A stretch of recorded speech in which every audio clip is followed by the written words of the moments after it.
দর্শক এ বিষয়ে বিস্তারিত জানাতে সিলেট থেকে সরাসরি যুক্ত হচ্ছেন সহকর্মী আমিনুল ইসলাম। আমিনুল, উজানের ঢলে তো আসছে, আসলে উজানের ঢল অনেক বেশি দেখা দিয়েছে, সেক্ষেত্রে কোথায় কোথায় বন্যা দেখা দিয়েছে এই বিষয়ে বিস্তারিত জানাবেন। আসলে এখানকার যে তিনটি উপজেলা রয়েছে, তিনটি উপজেলা বিশেষ করে কানাইঘাট, গোয়াইনঘাট এবং জৈন্তাপুর উপজেলার নিম্নাঞ্চল যেগুলো রয়েছে, স্বল্প আয়ের মানুষদের যে বসতঘর, সেগুলোতে কিন্তু রাত্রে 12টার পর থেকে প্রচন্ড এবং প্রবল বেগে কিন্তু পানি ঢুকতে শুরু করে। বিশেষ করে এখানকার যে নদীগুলো রয়েছে, সারি গোয়াইন নদী দিয়ে এখানকার নিম্নাঞ্চলের মানুষের বসতঘরে কিন্তু পানি ঢুকে পড়ে। আমরা এখনো যেসব এলাকায় পানি রয়েছে আমরা একটু দেখাই আপনাদেরকে।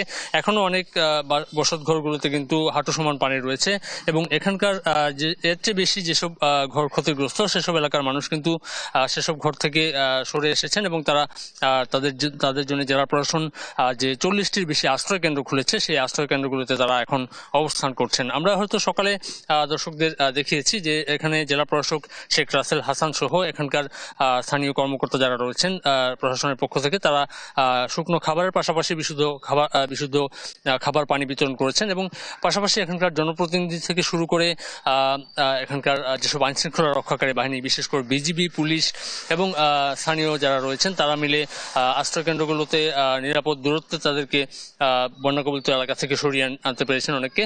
আমরা দুইজনের সাথে যদি কথা বলি, এলাকার কয়েকজন মানুষ রয়েছেন আমাদের সঙ্গে যারা গতকাল রাতে আসলে পানি যখন এসেছে, এখন কিছুটা কমেছে পানি যদিও, কিন্তু থেকে থেকে ভারী বৃষ্টিপাত অব্যাহত রয়েছে। আমরা একটু জানতে চাই যে কি ধরনের ক্ষতি তাদের হয়েছে, একটু বলবেন। যদি এই যে পানি বৃদ্ধি অব্যাহত থাকে তাহলে কি আরো ক্ষতি হতে পারে কিনা?